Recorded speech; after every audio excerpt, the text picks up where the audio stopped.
Hello everyone, welcome to अध्ययन अध्यापन। तो आज के इस वीडियो में हम लोग जानेंगे इम्पॉर्टेंट टैग वर्ड्स के बारे में।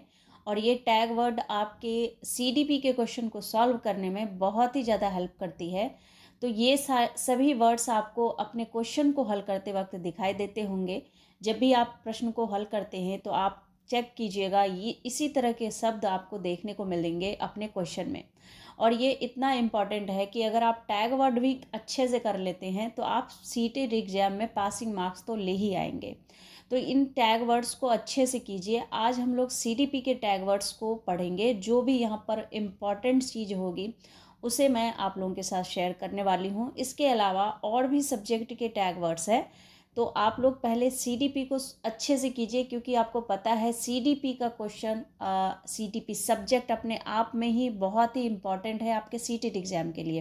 क्योंकि सीडीपी अगर आपकी अच्छी तरह से तैयार नहीं हुई है या फिर अच्छी प्रिपरेशन नहीं हुई है सीडीपी की, तो इस एग्ज़ाम को पास करना बहुत मुश्किल है। तो जिनकी भी सीडीपी कमज़ोर है वो इन टैग वर्ड्स का सहारा ले सकता है। और अगर आपकी सीडीपी बहुत अच्छी है तो सीडीपी में मार्क्स आपके बहुत अच्छे आ जाएंगे अगर आपने इन टैग वर्ड्स को याद रख लिया। तो चलिए हम लोग यहाँ पर इम्पॉर्टेंट वर्ड्स को देखेंगे, लेकिन सबसे पहले मैं आपको यहाँ पर बताने वाली हूँ कि हम लोग क्या इसके अंतर्गत पढ़ने वाले हैं। तो देखिए, ये पॉजिटिव टैग वर्ड्स है, इसके बाद नेगेटिव टैग वर्ड्स हैं, और कुछ इम्पॉर्टेंट जो मेन पॉइंट है यहाँ पर जो कि आपके एग्ज़ाम में पूछे ही जाते हैं, उन पर हम लोग चर्चा करने वाले हैं। तो चलिए सबसे पहले हम लोग यहाँ पर जानते हैं, क्योंकि जो पियाजे से क्वेश्चन है वो आपको पता है। आप 1 से 2 क्वेश्चन कीजिए, आपको तीसरे चौथे नंबर पर पियाजे, वाइगोत्स्की, कोल्बर इनके क्वेश्चन देखने को 100% मिल ही जाते हैं। चाहे आप प्रीवियस ईयर के क्वेश्चन ही उल्टा कर देख लीजिए तो आपको इनके क्वेश्चन मिलेंगे। लेकिन इनमें जो मुख्य पॉइंट आता है, जिससे प्रश्न पूछे जाते हैं, उसे मैंने यहाँ पर हाईलाइट करने की कोशिश की है ताकि आपकी प्रैक्टिस हो जाए। तो देखिए, यहाँ पर अगर बात करें तो जीन पियाजे कौन थे? स्विट्जरलैंड के एक प्रमुख मनोवैज्ञानिक थे। और इन्होंने किस चीज़ की अवधारणा दी? संज्ञानात्मक विकास की, यानी कॉग्निटिव डेवलपमेंट पर अपनी अवधारणा व्यक्त की। अब यहाँ पर देखिए, हम लोग जो कंसेप्ट की बात करने वाले हैं, जो पियाजे के संज्ञानात्मक विकास के कंसेप्ट हैं, वहाँ से प्रश्न पूछा जा रहा है। तो कौन से वो कंसेप्ट है? पहला देखिए, यहाँ पर अगर हम बात करें तो अडेप्टेशन, जिसे हम हिंदी में क्या कहते हैं? अनुकूलन कहते हैं।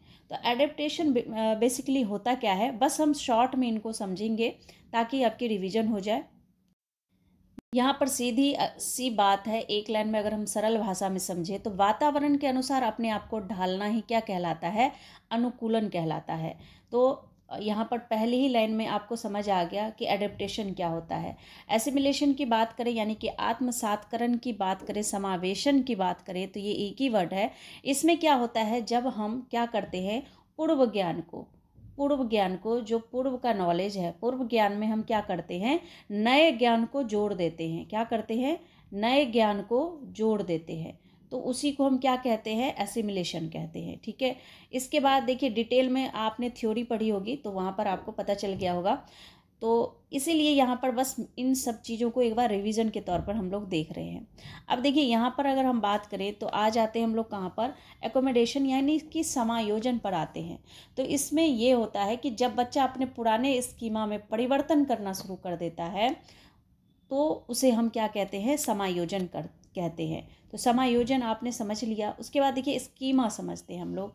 स्कीमा बहुत इंपॉर्टेंट है। तो जो स्कीमा है ना, उसको हम इंफॉर्मेशन का एक सांचा कहते हैं। मतलब सूचनाओं के सांचे को क्या कहते हैं हम लोग? स्कीमा कहते हैं। और स्कीमा का अर्थ अगर हम आसान भाषा में समझे तो देखिए, प्रत्येक व्यक्ति जो है वो वस्तु, व्यक्ति और जीवन परिस्थितियों के साथ जो व्यवहार करता है उसका अपना खुद का ढंग होता है, खुद का व्यवहार करने का तरीका होता है। इसे ही हम क्या कहते हैं? स्कीमा कहते हैं। तो स्कीमा भी आपने समझ लिया। इसके बाद देखिए, नेक्स्ट अगर हम देखें तो इक्विलिब्रेशन क्या होता है, यानी साम्यीकरण क्या होता है? तो साम्यीकरण जो है एक ऐसी प्रक्रिया है जिसमें बच्चा यानी बालक आत्मसातकरण तथा समायोजन की प्रक्रियाओं के बीच क्या करता है? संतुलन बना लेता है। आत्मसातकरण और हमने ऊपर अभी पढ़ा था समायोजन, यानी कि एसिमिलेशन और एकोमोडेशन में जब बच्चा संतुलन करना सीख जाता है तो उसी को हम क्या कहते हैं, इक्विलिब्रेशन कहते हैं।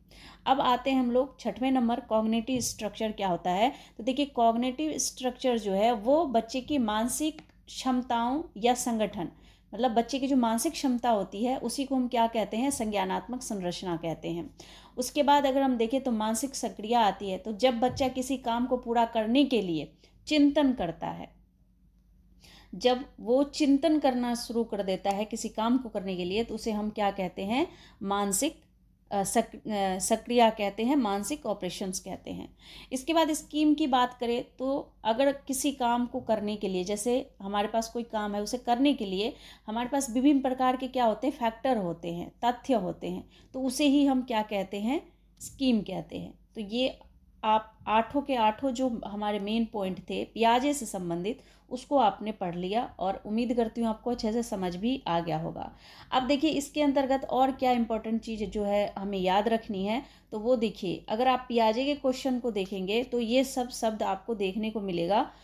जैसे कि आत्म केंद्रित वार्ता, जो बच्चे आत्म केंद्रित वार्ता करते हैं, बच्चे को खोजकर्ता कहा गया है। यहाँ पर बच्चा अगर सक्रिय है तो उसे सही माना गया है, ये पॉजिटिव कीवर्ड है।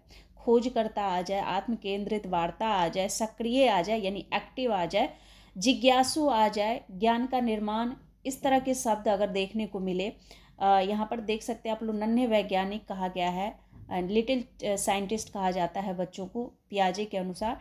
तो ये सब जितने भी वर्ड देखने को मिला आपको, ये पॉजिटिव की वर्ड है।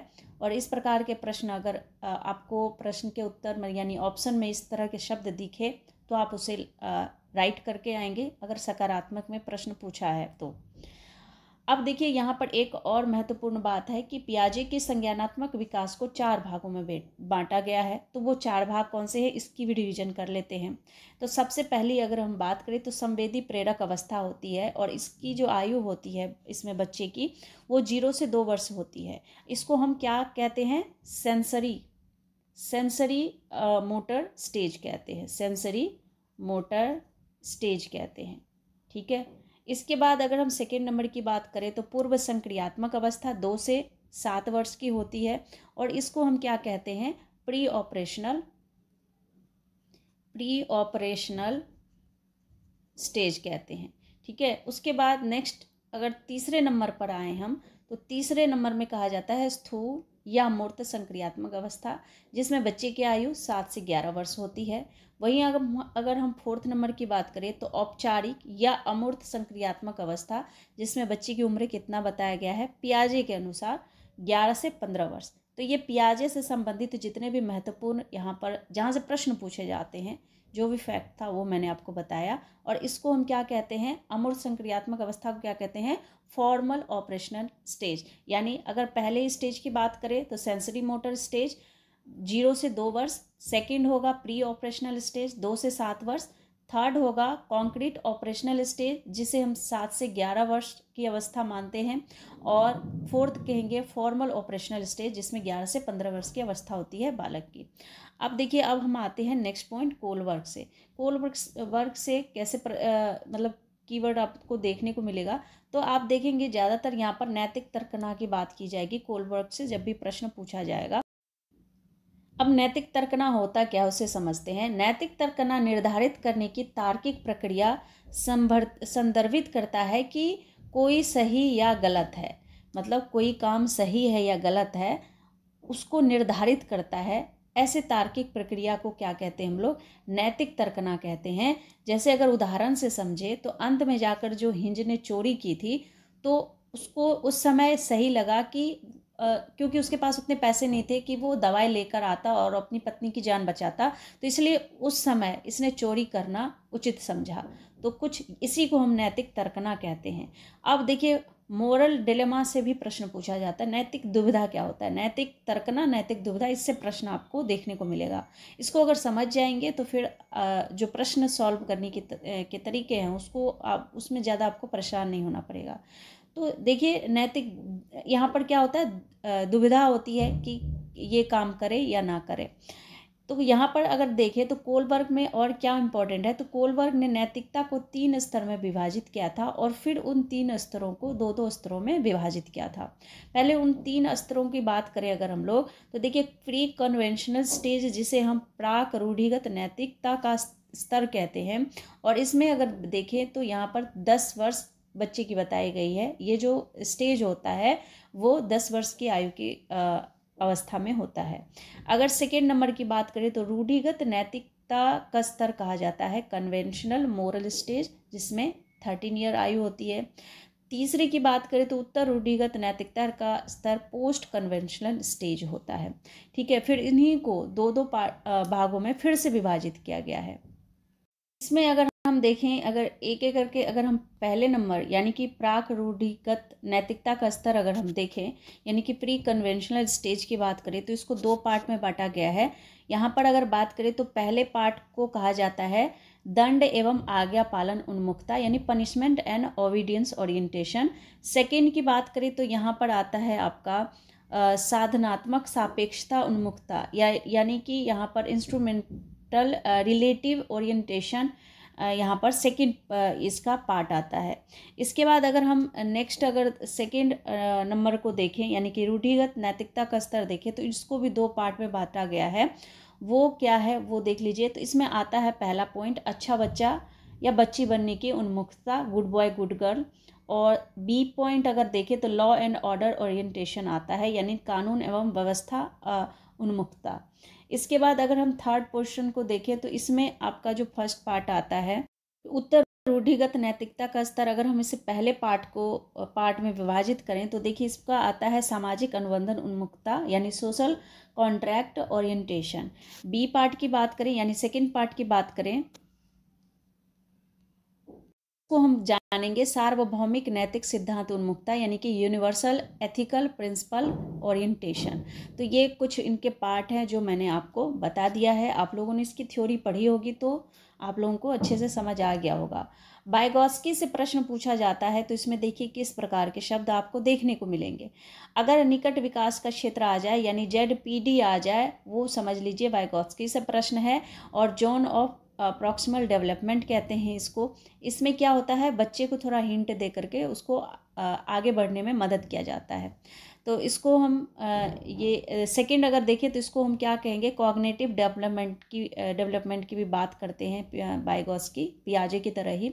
संज्ञानात्मक विकास करके सीखते, लर्निंग बाय डूइंग को जो है वाइगोत्स्की ने इम्पॉर्टेंट बताया है कि बच्चा जो है करके सीखता है। व्यक्तिक वार्ता इसमें आता है। उसके बाद समाज पर इन्होंने ज़्यादा जोर दिया है। परस्पर अंतःक्रिया, यानी बच्चे एक दूसरे से किसी भी काम को आसानी से सीखते हैं। सामाजिक योगदान, इसको इम्पॉर्टेंट बताया गया है। इसके बाद देखिए अगर हम डेवलपमेंट चैप्टर को पढ़े, चैप्टर नंबर 1 जो हमारा वृद्धि एवं विकास है, उससे आपको किस तरह के शब्द देखने को मिलेंगे। तो निरंतर, सामान्य से विशिष्ट की ओर, विकास जो होता है वो निरंतर चलता है और सामान्य से विशिष्ट की ओर जाता है।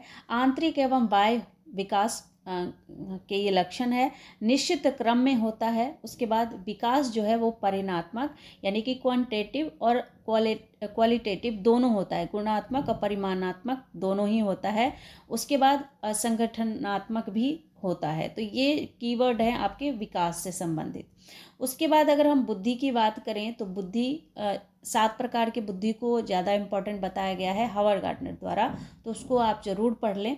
बहुआयामी समुच्चय, समूह, संवेग एवं संज्ञा, यहाँ पर अंतर संबंधित, ये जो बुद्धि है वो अंतर संबंधित होता है। बुद्धि को बहुआयामी कहा गया है। तो ये जो शब्द है वो आपको बुद्धि से संबंधित देखने को मिलेगा। अब देखिए इसको आप एक बार पढ़ लेंगे तब आपको ये सब वर्ड याद रहेगा। लेकिन अगर हम सीधे पॉजिटिव वर्ड पर आएँ तो इसको आप बिल्कुल याद रख सकते हैं, क्योंकि ऐसे वर्ड देखते ही आपको सीधा आंसर टिक कर देना है। बहुत सारे प्रश्न ऐसे आएंगे जिसमें आपको आंसर का पता नहीं चलेगा, तो आपको ये शब्द जो है वहाँ पर हेल्प करेंगे। चलिए सकारात्मक शब्दों की बात करें कि जैसे ये पूछा जाता है कि निम्नलिखित में से उपयुक्त जो विकल्प है वो कौन सा सही है पूछा है। तो ऐसे में अगर आपको ऐसे शब्द देखने को मिले पॉजिटिव वर्ड, तो वो आप वहाँ पर करेक्ट करके आएंगे। तो पॉजिटिव वर्ड की बात करें तो यहाँ पर हम देखते हैं, अगर वहाँ पर लिखा है सक्रिय यानी कि एक्टिव, तो आप वहाँ राइट लगाएंगे सकारात्मक आंसर में। सहभागिता, ये भी पॉजिटिव कीवर्ड है। बाल केंद्रित, जो क्लास यानी कक्षाएं हैं वो बाल केंद्रित होना चाहिए। बच्चे को ध्यान में रखते हुए शिक्षा या कोई सब्जेक्ट या कोई विधि पढ़ानी चाहिए, यानी कि मेथड जिसे हम कहते हैं। समावेशी शिक्षा, सभी बच्चों के साथ समान व्यवहार ही करना चाहिए, तो समावेशी शिक्षा होना चाहिए। क्रियाशीलता पर जोर देना चाहिए, बच्चे एक्टिव हो। उसके बाद अवसर, बच्चों को अवसर देना चाहिए, बच्चे को मौका देना चाहिए, चाहे वो गलतियां करे लेकिन फिर भी उनको अवसर देना चाहिए, तो ये एक सकारात्मक शब्द है। विविधता का सम्मान, जब भी वहाँ पर डाइवर्सिटी आए, विविधता आए, तो उसको क्या करना, आपको पॉजिटिव वे में लेना है। ये एक संपदा के रूप में इसको देखा जाता है। उसके बाद सहारा देना, जिसे हम ZPDB के नाम से भी जानते हैं। इसके बाद बाल केंद्रित, बाल केंद्रित यहाँ पर 2 बार टाइप हो गया। उसके बाद सृजनात्मक कौशल, ठीक है, तो ये इम्पॉर्टेंट है यहाँ पर, तो इनको आप समझ लीजिए। ये पॉजिटिव कीवर्ड है, पॉजिटिव क्वेश्चन के लिए आपके लिए सही रहेगा। अब अगर हम नेगेटिव कीवर्ड पर आएँ, तो नेगेटिव कीवर्ड आपको कैसे देखने को मिलेगा, यानी कैसे शब्द हैं जिसको देखते ही आपको क्या करना है, उस क्वेश्चन को लगाना है क्रॉस। अब यहाँ पर प्रश्न के प्रकार को ध्यान रखना है। अगर प्रश्न में पूछा है कि कौन सा ऑप्शन सही है, तब तो आपको अगर इन नेगेटिव वर्ड में से कोई सा भी नेगेटिव वर्ड देखे तो उसको आपको लगाना है क्रॉस, यानी कि वही आंसर होगा। लेकिन यहीं पे अगर पूछ दिया जाए कि कौन सा आंसर गलत है, तब आपको थोड़ा सा ध्यान रखना है। तो नेगेटिव आंसर यहाँ पर अगर देखें, तो अगर निष्क्रिय लिखा है तो आप आंसर को वहाँ पर क्या कर देंगे, वही ऑप्शन आपका सही हो जाएगा। बच्चे को हतोत्साहित नहीं करना चाहिए, उत्साहित करना चाहिए, निराश नहीं करना चाहिए। दंड देना, बच्चे ने गलती की तो बच्चे को आपने दंड दे दिया, तो ये भी क्या है, नेगेटिव कीवर्ड है, आप दंड नहीं देंगे बच्चे को। कठोरता का पालन करना, कक्षा में बच्चे शोर न मचाए, डंडे के जोर पर बच्चे को चुप कराना या उनको डांटना, कठोरता बरतना बच्चों के साथ, तो ये भी क्या है, नेगेटिव कीवर्ड है। ऐसे शब्द को देख कर के आपको एलिमिनेट करना है विकल्प को। उसके बाद पक्षपातपूर्ण अधिगम, यानी कोई बच्चा बहुत पढ़ने में तेज है तो आप उसको ज़्यादा समझाएंगे, उसको ज़्यादा शाबाशी देंगे, जिसको समझ नहीं आया उसे इग्नोर करेंगे, तो वो हो जाएगा आपका पक्षपातपूर्ण अधिगम। तो ऐसा नहीं करना है।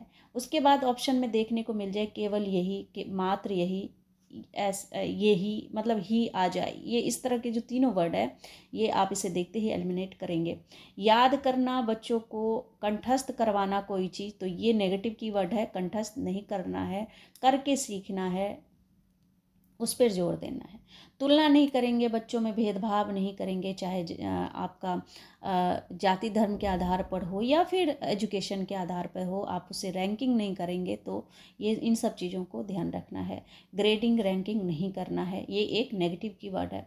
शिक्षक केंद्रित कक्षा नहीं होना चाहिए, जो पहले हुआ करता था, शिक्षकों की ही चलेगी, नहीं, अब बच्चे के हिसाब से ही आपको मेथड अपनाना होगा, पढ़ाना होगा। जब तक उसको आप अच्छे से समझ ना आए तब तक आपको उसको समझाते रहना है, उसको लगातार उसकी मदद करते रहना है। कठोर अनुशासन का पालन नहीं करना है, कि कक्षा में कठोर अनुशासन बना लिया तो वो कोई अच्छा शिक्षक नहीं कहलाता है। तो आपको प्यार से ही पढ़ाना होता है, बच्चों को समझाना होता है। तो कुल मिलाकर अभी हम लोगों ने CDP के तमाम जो इम्पॉर्टेंट नोट्स थे उसको देखा। अगर आपको वीडियो पसंद आए और आप चाहते हैं कि मैं ऐसे ही कोई दूसरे सब्जेक्ट का भी टैग वर्ड लेकर आऊँ, तो अधिक से अधिक वीडियो को शेयर कीजिए, चैनल को सब्सक्राइब कीजिए, वीडियो को लाइक कीजिए। तो मिलती हूँ अगले अपडेट में, तब तक आप लोग अपना ख्याल रखिए, तैयारी अच्छे से कीजिए। Wish you all the very best. Thank you and thanks for watching.